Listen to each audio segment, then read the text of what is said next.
Everyone, मैं प्रवीण कुमार आपका हार्दिक स्वागत करता हूं साइंस होटल एकेडमी पर। आज हम जो टॉपिक पर बात कर रहे हैं वो टॉपिक है जैन धर्म। तो जैन धर्म को हमने इसके 2 वीडियो में इसको डिवाइड किया था। पहला वीडियो अपलोड किया जा चुका है जो कि प्लेलिस्ट में आपको उपलब्ध हो जाएगा। ये दूसरा वीडियो है। पहले वीडियो में हमने जैन धर्म की पृष्ठभूमि और महावीर स्वामी के परिचय को बताया था। ये दूसरा वीडियो है और इस दूसरे वीडियो में हम जैन धर्म के तीर्थंकर, उनके प्रतीक और जैन धर्म के जो सिद्धांत हैं उनके बारे में चर्चा करेंगे। आज का जो ये टॉपिक हम पढ़ने जा रहे हैं, ये टॉपिक प्री और मेंस दोनों के लिए इम्पोर्टेंट है, सिविल के पर्पज से और वनडे एग्जाम्स में सब में ये आता है। तो अगर हम ये टॉपिक स्टार्ट करें उससे पहले हम आपको बता देते हैं कि जो इससे पहले वाला वीडियो अपलोड किया गया है जो कि फर्स्ट वीडियो था, उसमें हमने 6वीं शताब्दी पूर्व ब्राह्मणों के बढ़ते हुए जटिल कर्मकांडों की प्रक्रिया के फलस्वरूप जिन 2 धर्मों का उदय हुआ उनमें से एक धर्म जैन धर्म था और एक धर्म बौद्ध धर्म था। तो हमने जैन धर्म के बारे में बताया था। जैन धर्म के हमने ये बताया था कि इसके संस्थापक ऋषभदेव थे और जैन धर्म में 24 तीर्थंकर हुए थे। तो जैन धर्म में जो 24 तीर्थंकर हुए थे, तो आज का वीडियो हम उन्हीं तीर्थंकरों से प्रारंभ करते हैं। तो हमने आपको बताया कि जैन धर्म में कितने तीर्थंकर हुए, बोले कि साहब 24 तीर्थंकर हुए। तो इसमें संस्थापक इसके कौन थे? ऋषभदेव। मैंने ये आपका लाइन से यहाँ पर 24 तीर्थंकरों के नाम बताए और साथ ही साथ उनके प्रतीक चिन्ह जिन पर हम चर्चा करने जा रहे हैं, जो कि एग्जाम की दृष्टि से मोस्ट इम्पोर्टेंट है। तो हम पढ़ते हैं। इसके ऋषभदेव थे संस्थापक और ऋषभदेव का जो प्रतीक चिन्ह था वो था सांड। ध्यान रखिएगा, इनका प्रतीक चिन्ह क्या हुआ? सांड। दूसरे थे अजीतनाथ जी। दोबारा मैं बोल रहा हूँ, दूसरे थे अजीतनाथ और इनका प्रतीक चिन्ह था हाथी। यूपीएससी का अगर आप पेपर देते हैं, यूपीपीएससी देते हैं, खंड शिक्षा अधिकारी का पेपर देते हैं या पुलिस का देते हैं, तो उसमें ये पूछा जाता है कि पार्श्वनाथ जी का प्रतीक चिन्ह क्या था। तो इसी तरीके से अजीतनाथ जी का क्या था? हाथी। तीसरे हैं संभवनाथ। ध्यान रखिएगा, क्या नाम है? संभवनाथ। और इनका प्रतीक चिन्ह था घोड़ा। नेक्स्ट है अभिनंदन स्वामी, चौथे हैं ये आपके। अभिनंदन स्वामी का प्रतीक चिन्ह है कपे, कपे जिसको आप बंदर बोलते हैं। नेक्स्ट है सुमतिनाथ। सुमतिनाथ का प्रतीक चिन्ह है सारस। कहीं कहीं पर आपको ये सारस लिखा हुआ मिल जाएगा और कहीं कहीं पर ऑप्शन में सारस नहीं बल्कि चकवा लिख करके आता है, तो इस चीज़ को भी आप कंठस्थ कीजिएगा। मैंने बताया सुमतिनाथ का क्या है? सारस, या इसको चकवा भी कहा जाता है। अगले है पद्म प्रभु। पद्म प्रभु का प्रतीक चिन्ह है लाल कमल। पद्म प्रभु का क्या है? लाल कमल। अगले है सुपार्श्वनाथ। सुपार्श्वनाथ का है स्वास्तिक। स्वास्तिक का चिन्ह, स्वास्तिक जिसको हिंदी या पूर्वी उत्तर प्रदेश और पश्चिमी उत्तर प्रदेश में आप सातिया बोलते हैं, तो स्वास्तिक। नेक्स्ट है चंद्र प्रभु। चंद्र प्रभु का प्रतीक चिन्ह है चांद। ये चंद्र प्रभु का क्या बताया मैंने आपको? चांद। ये आप कंठस्थ कीजिए। अगला है शुभदीनाथ। शुभदीनाथ का है मकर। मैंने बोला है शुभदीनाथ का है मकर और चंद्र प्रभु का क्या है? चांद। अगले हैं शीतलनाथ। शीतलनाथ का है वृक्ष। वृक्ष है, इसमें कोई क्लैरिफाई नहीं कि वृक्ष कौन सा है, वृक्ष। अगला है श्रेयांश जी। श्रेयांश का है गेंडा। श्रेयांश का क्या बताया मैंने? गेंडा। अगले हैं बाशुपूज्य। बाशुपूज्य का है भैंसा। बाशुपूज्य का क्या है? भैंसा। नेक्स्ट है विमलनाथ जी। विमलनाथ का है शुकर। शुकर जिसको आप शुअर भी बोलते हैं, तो विमलनाथ का क्या है? शुकर। अगले हैं अनंतनाथ। अनंतनाथ का है बाज। अनंतनाथ का क्या है? बाज। नेक्स्ट है धर्मनाथ। धर्मनाथ का क्या है? दंड। ध्यान रखिएगा, दंड और कहीं कहीं पर ये आपको वज्र लिखा हुआ मिल जाएगा। मैंने धर्मनाथ बताए, धर्मनाथ का क्या है? वज्र या फिर दंड। अगले हैं कुंथुनाथ। कुंथुनाथ, कुंथुनाथ का है बकरा। बकरा, बकरी नहीं, बकरा, ही गोट। अगला है आपका अहरनाथ। अरहनाथ का है मछली। नेक्स्ट है मल्लीनाथ।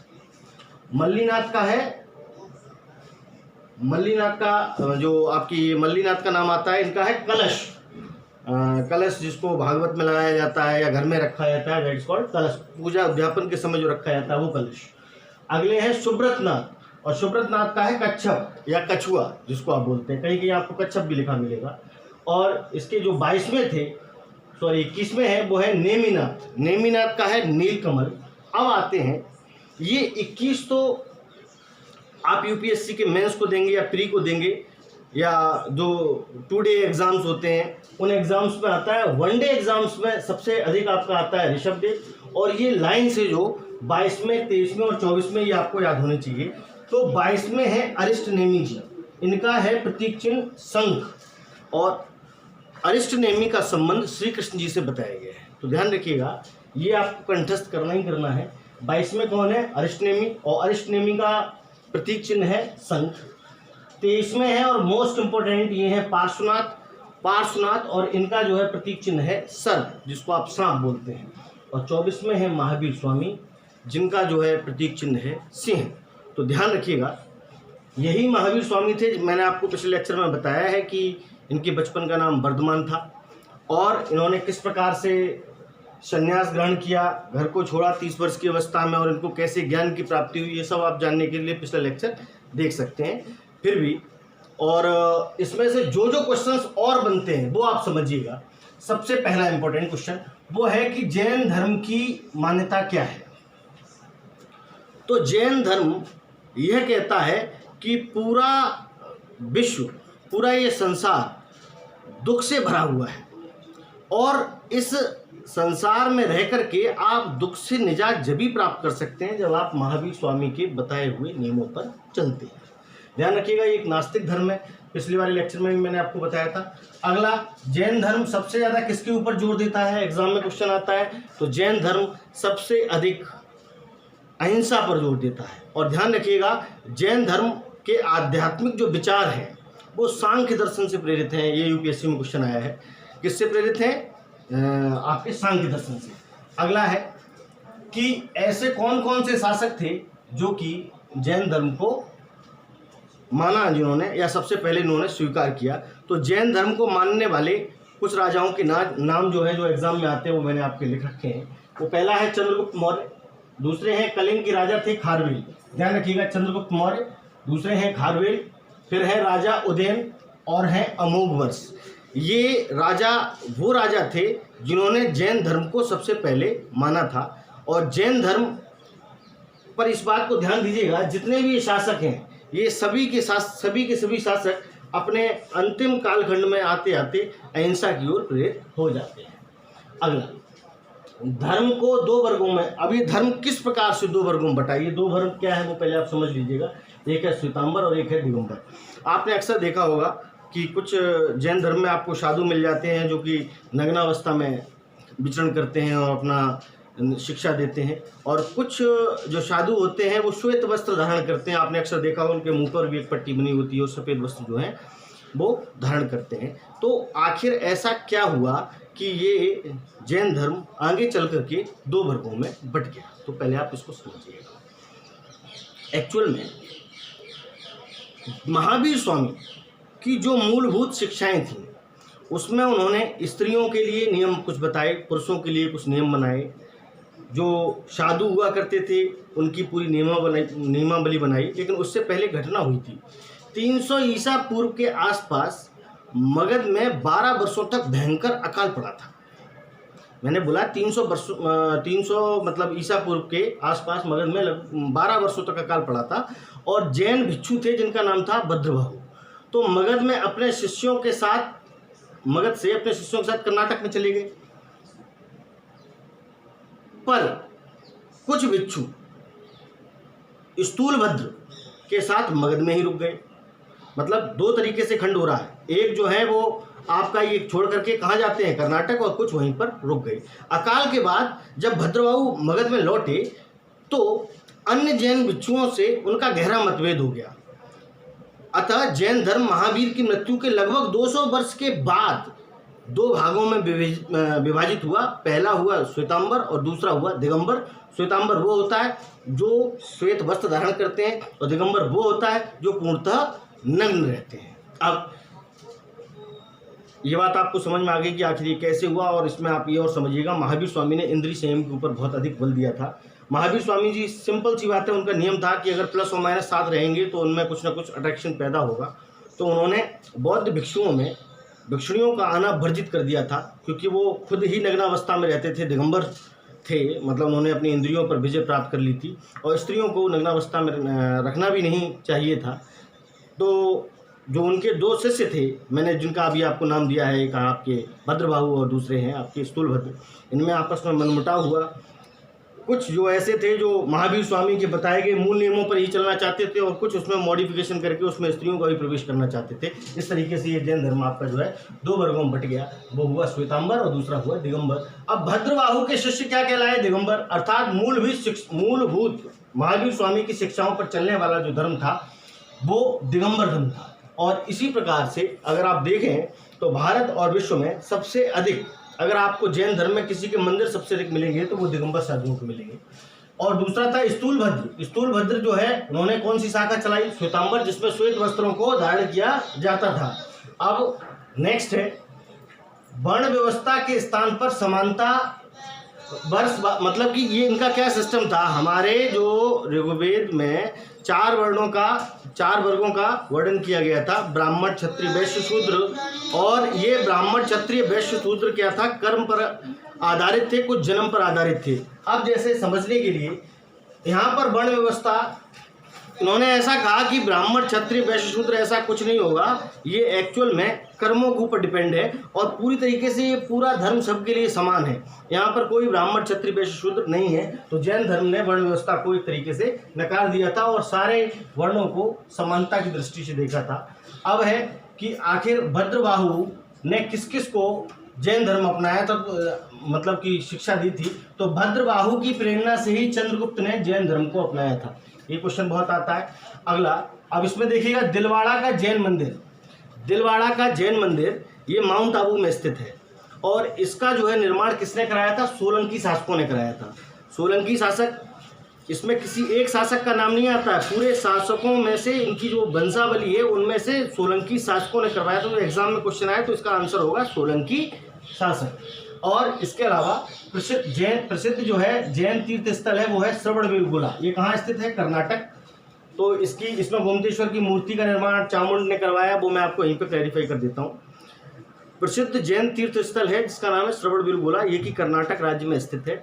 और मैसूर के गंग वंश के मंत्री थे, ध्यान रखिएगा, मैसूर के गंग वंश के मंत्री थे जिनका नाम था चामुंड।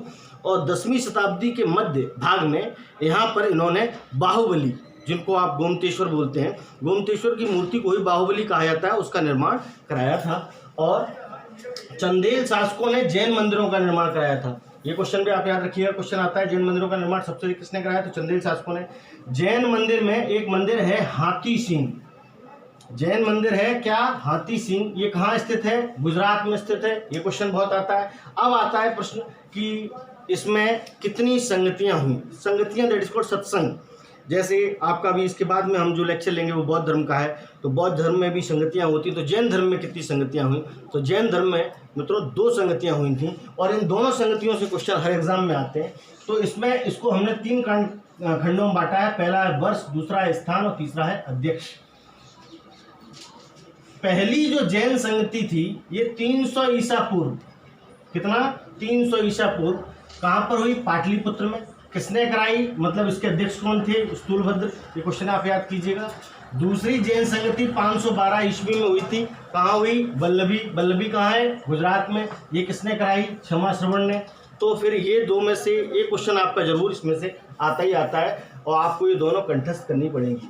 इसके बाद जब मौर्य काल खत्म हो गया, मरुत्तर काल में मथुरा जैन धर्म का प्रमुख केंद्र बना। क्या?